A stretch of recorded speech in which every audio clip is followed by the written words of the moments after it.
Greetings everybody, how you doing today? It is me, Rob from Sage Tower Games, and today I'm bringing you guys another class guide video.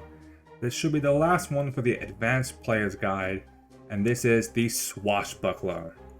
The Swashbuckler is if you want to fight in combat and you want to look good doing it.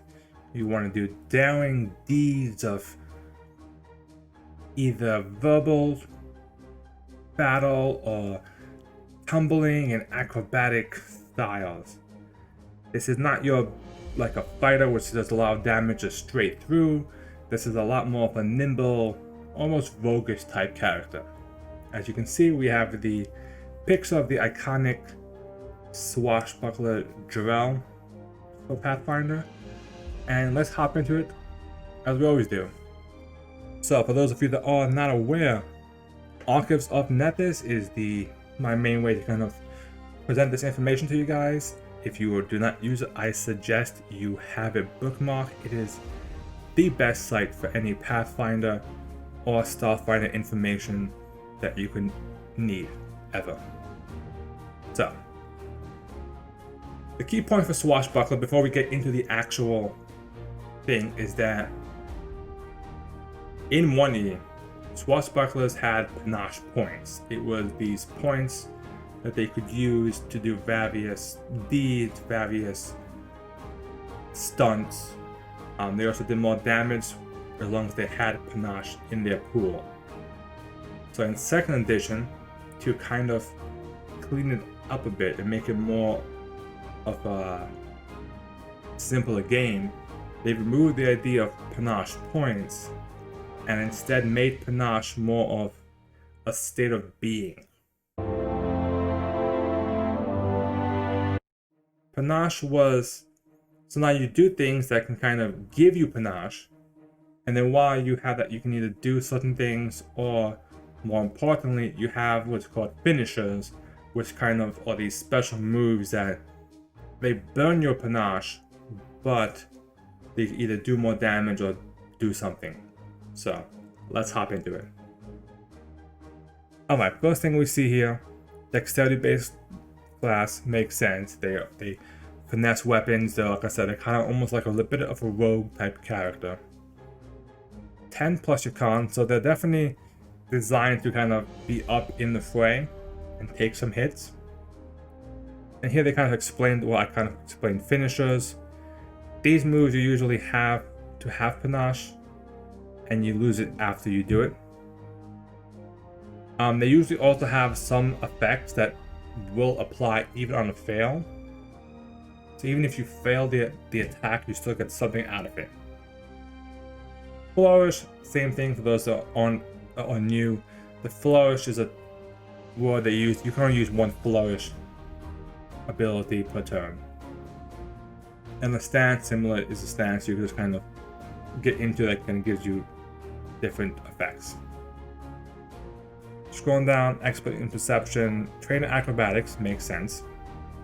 Simple martial and unarmored attacks, light armor and unarmored defense, so they're not designed to be wearing medium armor or anything really defensive.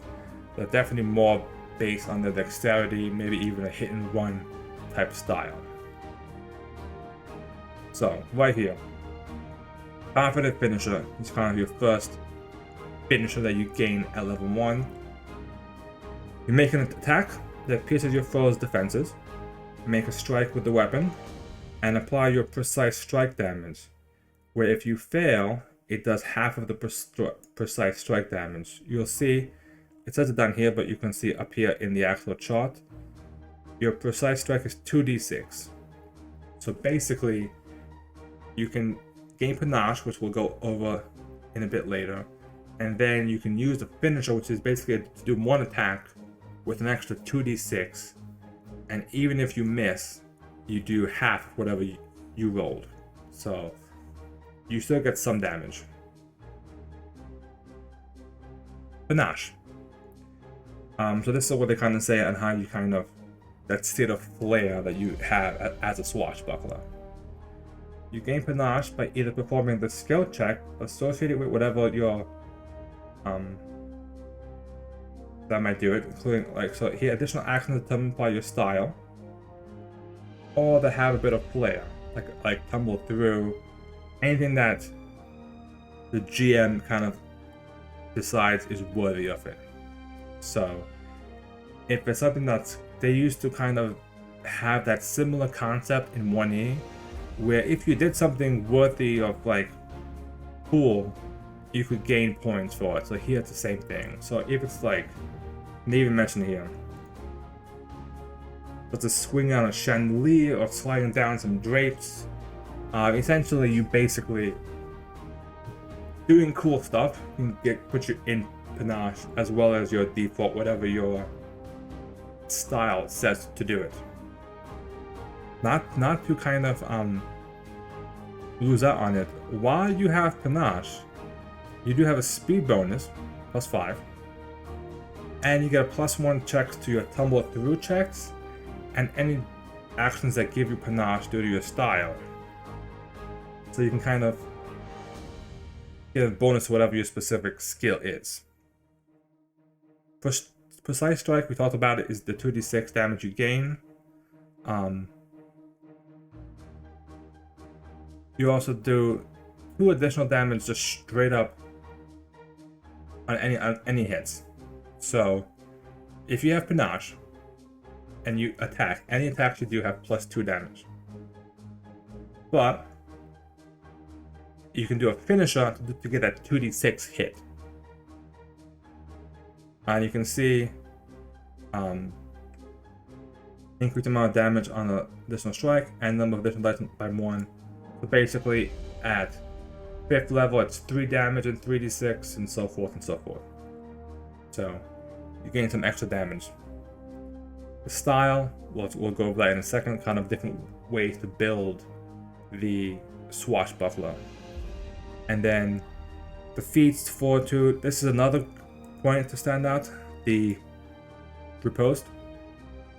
So the Riposte is a reaction you gain, where if an enemy critically fails against you, you can, as a reaction, make an attack to either attack them or to disarm them. So it's your way to kind of get that quick shot back at them, which is really good. Tricks, speeds, all kind of stuff. It's all pretty self-explanatory, kind of like speed bonus and skill increases and saving increases. I'm not going to kind of go into that. At level 9, you do get the Exemplary Finisher, which kind of gives you an extra feature to your finisher, depending on whatever your style is. And this kind of goes from there. So now let's hop into the Swashbuckler Styles. Okay. The first one is the Battle Dancer. To you, a fight is a kind of performance or an art. You were trained in performance, and you gain the fascinating performance skill feat. You also gain you gain Panache during an encounter when the result of your performance check to perform exceeds the will DC. So basically here you gain performance as a kind of a way to gain Panache. And we also talked about as well the Exemplary Finisher at 9th level, you gain a free step action immediately after the finisher. So that's kind of cool because you could technically be like 10 feet away. I'm sorry, after the finisher. So you could actually make your last attack be a finisher, hit, and then for a free action just step back and get out of the way. Move. And then you can Panache, move, strike, step back kind of deal. Braggart. So Braggart Style, you like to taunt, you like to boast, you're the kind that's very bravado-ish. So for these, you're trained in intimidation, and you gain Panache whenever you demoralize a foe. So for here, you're going to be using a lot more of your intimidate checks to really scare them, kind of. And the finisher, if they ever become immune to your demoralize, that immunity ends. So it makes it so that they can't be immune to you demoralizing them. Fencer is maybe one of your more traditional type of styles. You might see the one where you kind of are very careful with the blade and you kind of looking for those openings. Over here you are trained in Deception, and you gain Panache whenever you feint or create a diversion. So for the Fencer one, that's where you're going to be doing a lot of feints in combat to really throw them off their game. And you can see here, you gain, this is a good one, if the foe is flat-footed until your next turn. Note, it does not say flat-footed to you. It's flat-footed to everybody. So essentially a -2 to its AC for your entire party. Gymnast. You reposition, maneuver, or bewilder your foes with daring feats of physical prowess. You train in athletics, and you gain Panache whenever you grapple, shove, or trip a foe. So, this one's a bit trickier, I feel like, to be honest. You can definitely use those features, but you kind of have to build a specific build for this, which I don't think it's as common as some of the other ones. And the exemplary finisher is if the foe is grabbed, restrained, or prone, you gain a bonus to the damage roll equal to twice the number of weapon damage dice.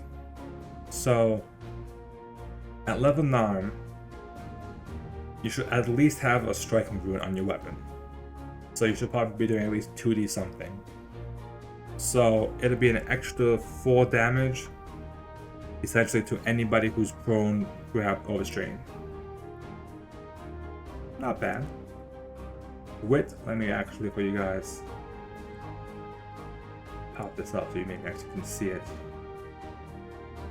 You're friendly, clever, full of humor, and you always know what to say.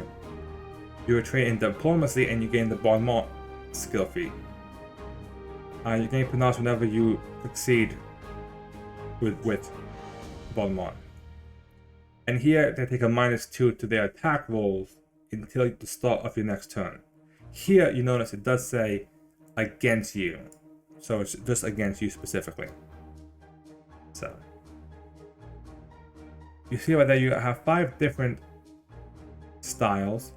Each one's kind of different. One's you're performing, one's more of like a very bravado, intimidating, another one is your graceful, one's more of a grapple, like hands-on approach, and the other one's more of that clever wit way of saying things. Next we'll go to the feats. I'm not going to go through all of the feats, as always there's a lot of them, but I did pick out a few I do want to kind of highlight on this list. Disarming Flare, level 1. And basically it's a feat that whenever you succeed, it kind of makes your disarm effects last longer. But what I wanted to make out for this is if your Swashbuckler Style is Gymnast, and you succeed at an athletic check to disarm your foe, you gain Panache, which we kind of, if you remember, Gymnast, yeah. So your Gymnast, it says you gain it when you grapple, shove, or trip. This one allows you to gain Disarm as a way to gain Panache as well. And you can kind of see what I'm getting at here, is that my plan is to show you additional ways you might be able to gain Panache. One for all for one. So this is, you designate an ally, answers a successful preparation to aid. Never use the aid reaction, you can roll diplomacy. And again, if your Swashbuckler Style is wit, and your diplomacy check to aid meets or exceeds the very hard DC for your level, which is, I believe, 5 plus whatever your level DC is, you gain Panache. So again, this is a way for you to help your party as well as gain Panache if you are the wit style.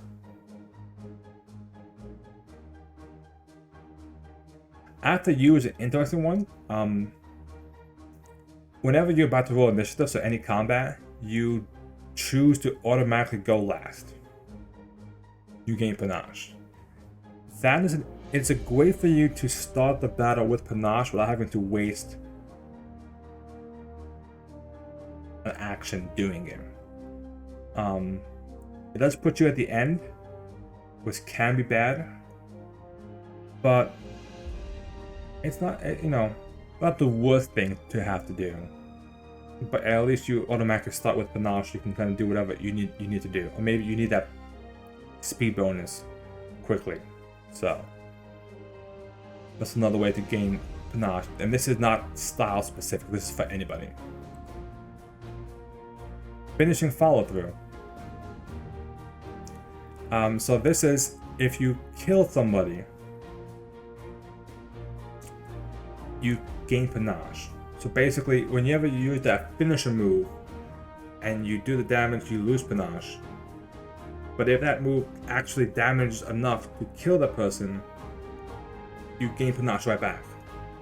So it's kind of a way to keep the Panache going. I think this is going to be a very key feat.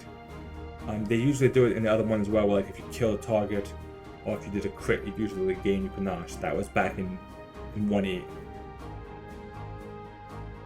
Leading Dance. This obviously, you can just see by the word dance, is a battle dancer style feat. You gain this. So if you are a battle dancer and you succeed, you gain Panache. You still can do this without being a battle dancer. And you so you can see you essentially move the target with you. It's kind of this leading them on kind of thing, which is interesting. It could be a way to like pull them away from somebody, like say they're attacking a spellcaster, you want to kind of sweep them away from that person. And if you're a battle dancer, you gain Panache while doing it. So another way to gain Panache. You tumble around your foes, fire up to half your speed and roll an acrobatics check. Compare the result to the reflex DC. If you succeed or critically succeed, you gain Panache. Not if you fail. Now this is for acrobatics. This doesn't specifically say anyone, but obviously you want to look and see, does anybody have... No one specifically, you should be trained acrobatics anyway. So it's another way to gain it. This is level 6 feat. And lastly, I just kind of wanted to show this one, even though it's like the capstone feat at level 20. It's just good to see it, because it kind of fits the list. Panache Paragon. You pretty much are permanently quickened. You gain one action which you can either tumble through or use whatever action your style specifically says you can gain Panache through. So it's a bit late at level 20. I don't feel like it's like the greatest thing, but it kind of means you get a free action to gain your Panache. So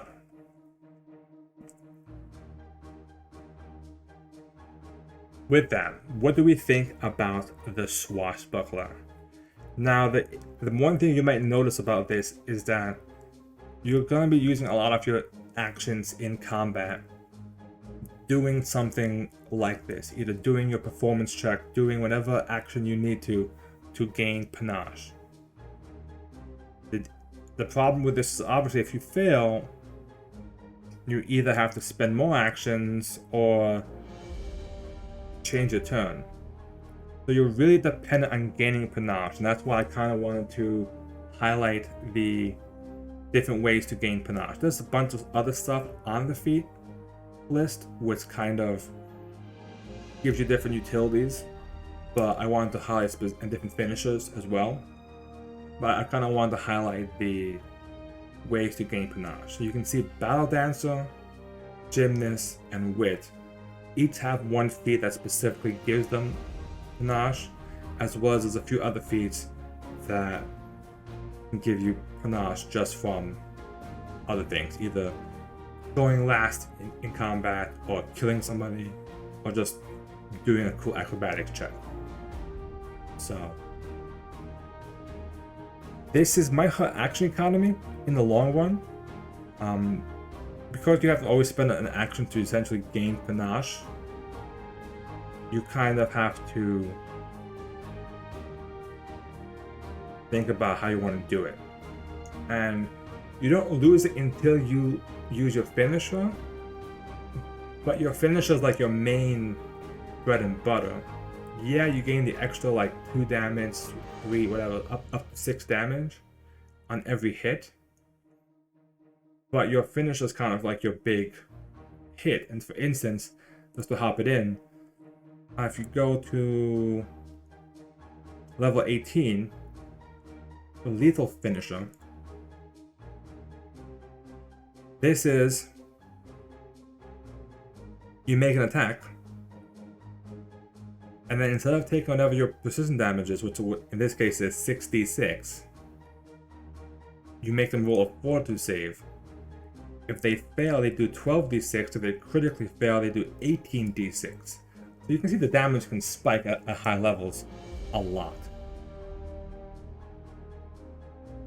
And there's other finishes out there that kind of make people flat-footed and all that, but your precise strike is kind of your main damage source, and without it you struggle a bit, because rogues have sneak attack, which is just easier to get to if they're flat-footed. You have to be in this state of being, so you're going to be spending a lot of your actions constantly gaining Panache in combat, and it's a bit dangerous, because if you fail a check, like I said, you kind of roll yourself behind the action economy, where a fighter can just have to run up into someone's face and maybe spend an action to raise a shield. You have to spend an action to gain Panache, move in, then hit. Maybe you don't want to stay in because, you know, you're in light armor, you probably don't have the best AC compared to like a fighter, so maybe you want to back out. You can't really do that hit and run until maybe next turn, where you kind of move in, hit, move out, but then you don't get to pull off your finisher. That's a struggle. In terms of the styles themselves, I would say Battle Dance is probably a very popular one. The performance check is a pretty good one to do.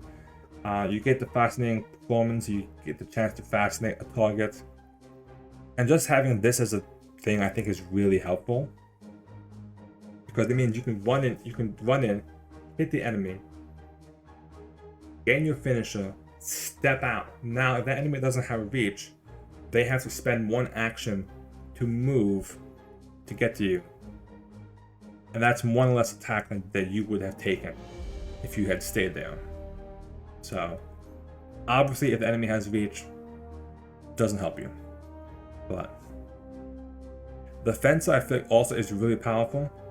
The flat-footed until your next turn is really good, and so is wit. Taking the -2 to attack rolls against you. It would be better if it was against everybody, but against you makes more sense for the actual class. Gymnast and Braggart, okay, but I don't think they're as useful. I don't know, you grapple, shove, and trip, you have to really have a build for it, I feel like. So that being said, can Swashbucklers replace rogues? They can replace rogues in terms of what they have to for the party. You can build them up to kind of fill in that thievery slot, fill in that dexterity build in the party. Damage wise, I think they might fall a little behind, just because they have more specific requirements for all their abilities. So essentially the best way I would describe it is that a rogue is probably more steady damage, whereas a swashbuckler is a bit more spiky.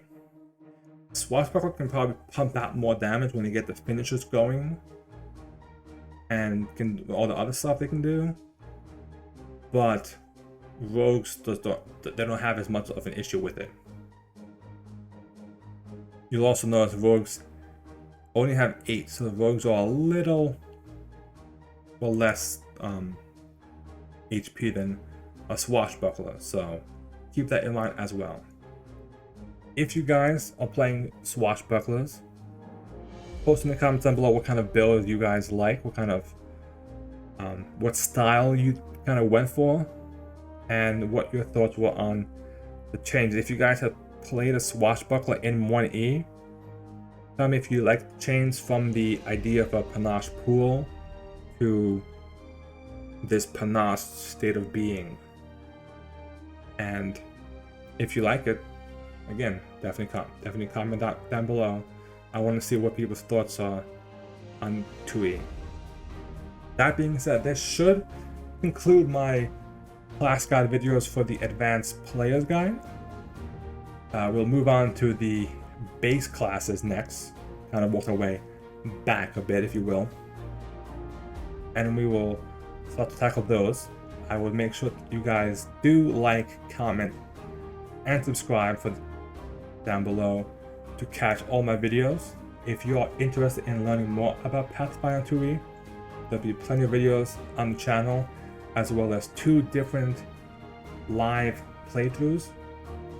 There is the Age of Ashes playthrough on Sundays at 8 p.m. Eastern, and on Thursday evenings I have the Agents of Edgewatch campaign that is on 7 p.m. Eastern.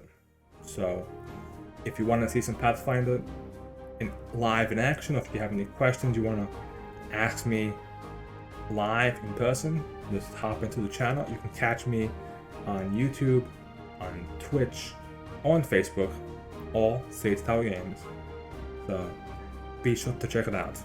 With that, thank you guys for watching, and I will see you guys next time.